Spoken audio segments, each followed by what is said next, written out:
Tenali municipal సమావేశంలో గొడవకు దిగిన కౌన్సిలర్లను టీడీపీ అధిష్టానం సస్పెండ్ చేసింది. నిన్న కౌన్సిల్ సమావేశంలో టీడీపీ సభ్యులు పరస్పరం ఘర్షణకు దిగిన సంగతి తెలిసిందే. దీంతో సభలో గందరగోళ వాతావరణం చోటు చేసుకుంది. చైర్మన్ ప్యానెల్ కమిటీ నియామకంతో పాటుగా పలు అంశాలను ఆమోదించడానికి ప్రత్యేక సమావేశం నిర్వహించగా అందులో తెలుగు తమ్ముళ్లు గొడవకు దిగారు.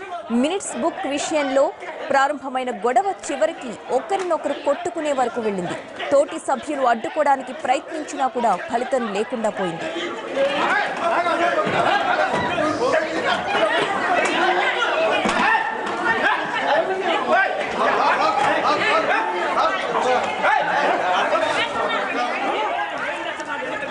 తెనాలి మున్సిపల్ కౌన్సిల్ సమావేశంలో గొడవకు దిగిన కౌన్సిలర్లు రమేష్, మూర్తిలను సస్పెండ్ చేసింది టీడీపీ అధిష్టానం. పూర్తి సమాచారం మా ప్రతినిధి కృష్ణ అందిస్తారు.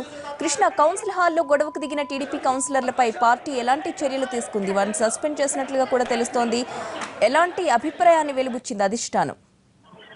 ప్రతిభ, నిన్న municipal council Tenali municipal council గొడవ, దాని తర్వాత జరిగిన ముష్టి యుద్ధం, ఈ నేపథ్యంలో దాదాపుగా అంటే కౌన్సిలర్ల పరువు మంట కలిసిందని చెప్పుకోవచ్చు. దీంతో తీవ్ర స్థాయిలో స్పందించినటువంటి తెలుగుదేశం పార్టీ నిన్న ఆ ఎమ్మెల్యే అధ్యక్షతన నిన్న కౌన్సిలర్లందరూ కూడా ఒక రకమైన కౌన్సిలింగ్ ఇప్పించారు.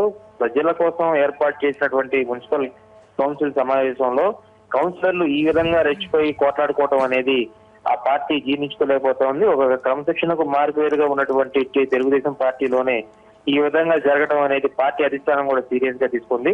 వెంటనే ఏదైతే కౌన్సిల్ ఉంటుందో వాళ్ళకి ఈ విషయాన్ని తెలియజేసింది. క్రమశిక్షణ కమిటీ ఉంటుంది, దీనికి తెలియజేసింది. వాళ్ళు నిన్న సాయంత్రం ఒక నిర్ణయం తీసుకున్నారు. వీళ్ళని అంటే పార్టీ పరంగా వీళ్ళపై చర్యలు తీసుకోవాలని ఇప్పుడు కొద్దిసేపటి క్రితం ప్రకటించారు. క్రమశిక్షణ చర్యల్లో భాగంగా వీళ్ళని సస్పెండ్ చేస్తున్నామని. అయితే ఎన్ని రోజులు సస్పెండ్ చేస్తున్నాం అనేది ప్రకటించలేదు. దీంతో పాటు మున్సిపల్ కౌన్సిల్ లో కూడా చర్చించి 1 లేదా 2 సమావేశాలకు వీళ్ళని సస్పెండ్ చేయాలని కూడా ఆలోచిస్తున్నట్లుగా తెలుస్తా ఉంది. దీంతో పాటు అంటే సస్పెండ్ చేశారు, ఎంతకాలం వరకు సస్పెండ్ చేస్తారు, తిరిగి పార్టీలోకి వస్తా అంటే వీళ్ళకి అధికార పార్టీకి సంబంధించిన వాళ్ళు కాబట్టి ప్రతిపక్ష పార్టీ వైపుకు వెళ్లే అవకాశం ఉండదు. సస్పెండ్ చేసినప్పుడు కూడా పార్టీలోనే ఇంటర్నల్ గా కొనసాగుతూ ఉండాలి. పార్టీకి సంబంధించినటువంటి కౌన్సిలర్లుగా చలామణి అయ్యేలాగా, లేదంటే పార్టీ కార్యక్రమాలకు దూరంగా పెట్టేలాగా వీళ్ళ మీద క్రమశిక్షణ చర్యలు ఉంటాయని చెప్పి భావిస్తా ఉన్నారు. లేదంటే ఈ సాయంత్రానికి జిల్లా కమిటీతో, జిల్లా పార్టీ అధ్యక్షుడు జీవి ఆంజనేయులతో కూడా చర్చించి వీళ్ళిద్దరి మీద పార్టీతో పాటు అంటే జిల్లా పదవులు కూడా అంటే జిల్లా తెలుగుదేశం పార్టీకి సంబంధించినటువంటి కార్యక్రమాల్లో కూడా దూరంగా ఉంచాలా, లేదంటే ఇతర ఏ కార్యక్రమాలకి తెలుగుదేశం పార్టీ కార్యక్రమాలకు ఆహ్వానించకుండా ఉండాలని కూడా నిర్ణయం తీసుకుంటా ఉన్నారు. 1-2 సమావేశాలకు మాత్రం కౌన్సిలర్ గా కూడా వీళ్ళు సస్పెండ్ చేసే ఆలోచన ఉందని చెప్పి కూడా జరుగుతూ ఉంది. ప్రతిభ. Right, thank you Krishna.